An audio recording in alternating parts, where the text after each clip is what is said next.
What is the scariest story you know that is 100% true? I would call it creepy more than scary, but my mom's friend had a small house and lived alone. She noticed weird things, a batch of soup depleting faster than usual, missing eggs, damp towels in the hamper when she hadn't used any, extra dishes in the dishwasher, etc. This went on for months. She thought she was just being forgetful. One day she heard some thumping around in her attic and went to investigate. She found some makeshift living quarters. Small radio, hot plate, sleeping bag, pillow, food wrappers, etc. She called the cops who came to keep an eye on the place. They ended up catching a homeless man climbing a tree, trying to sneak into her attic window. He had been doing this almost daily.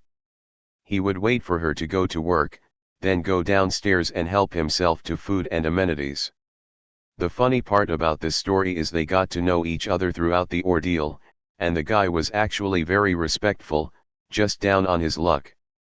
She didn't press charges, instead, let him move in, helped him get a job, and he lived in the attic until he got back on his feet. Creepy shit with a happy ending. My mom was driving, and a guy ran out in the road, so she stopped so she couldn't hit him. It was nighttime, so it was pretty dark out, and 3 other men emerged from the forest around, all trying to use the door handles of her car to get in. She locked them luckily, and gassed it to the nearest town. Remember to always lock your car after you start it, because if it wasn't unlocked, who knows what would have happened to her. Nishiver train disaster is something that reminds me how death can come at any moment. A train with 51 wagons of sulfur, fertilizer, petrol, and cotton wool somehow broke loose and rolled down the track about 20 kilometers until it derailed in the town of Khayyam, Iran. There were no humans on board.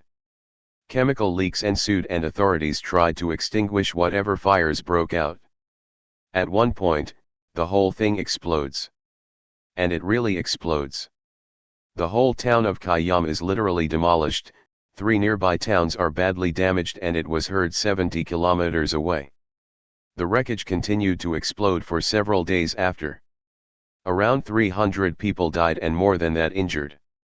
An earthquake of 3.6 on Richter scale was produced. When my aunt was about 16, she was working at a grocery store and had a boss in his mid-20s.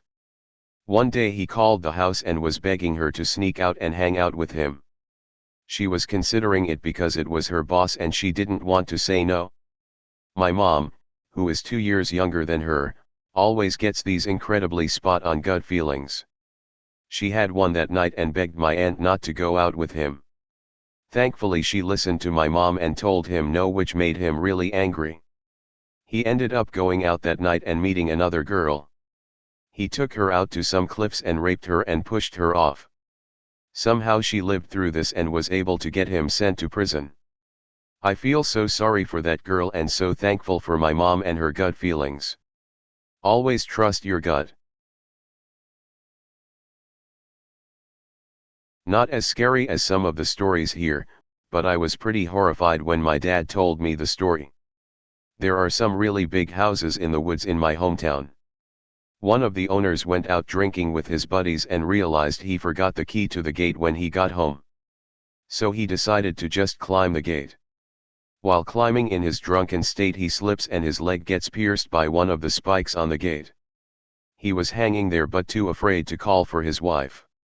Since he was sure she would just open the automatic gate from inside the house, and since it was one of those gates that slides to the side, it would just rip his leg off if she did. He was hanging there the entire night until his wife woke up, saw him and called the fire department. My dad, who is one of the firefighters that showed up, said they had to saw off the spike to get him off. Just imagine hanging from your own gate all night not being able to call for help. I worked for U-Haul when I was 18 and it was located in front of a club that was known for being really sketchy. I came in to open one morning and it was common for people to knock on the door hoping to get in early and get their truck. On this day, I hear frantic knocking on the door. I'm there alone still, so it kind of startled me. I look and there's a woman, completely naked, covered in what looks like blood. I called the cops and grabbed one of the moving blankets and went outside to cover her up. She smelled really bad and was a mess. Ended up being blood and her own shit she was covered in. Found out later she was drugged at the club that night/early morning, raped and left blacked out in the alley. It was just a fucked up and surreal situation to be involved in. I was in a crappy motel. The room had bed bugs. I was too exhausted to go to the front desk. I just needed to make it until the morning. I slept in the tub. Hours later I hear someone breaking through the window. I had a big knife with me and ran out into the room to find a man halfway through my window. We stared for a while at each other in shock. I think we both were scared. Then he says, "Is this your room?" I'm like, "Yes, this is my room, man." More staring. Then he slowly starts backing out while cursing me for leaving my window unlocked and not expecting him to break in. Motel on Guatave, Sacramento. The story of Mary Vincent always stands out to me.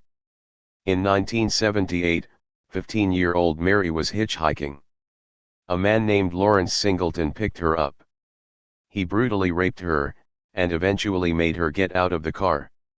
She planned to run, but he noticed, and cut both her arms off. He threw her into a ditch/ravine and left her to die. She packed her stumps with mud to stop the bleeding and spent all night crawling out. She eventually makes it to the highway and starts walking, naked and covered in blood. The first car that saw her sped away in fear. The second car was a couple on their honeymoon. They picked her up and she survived.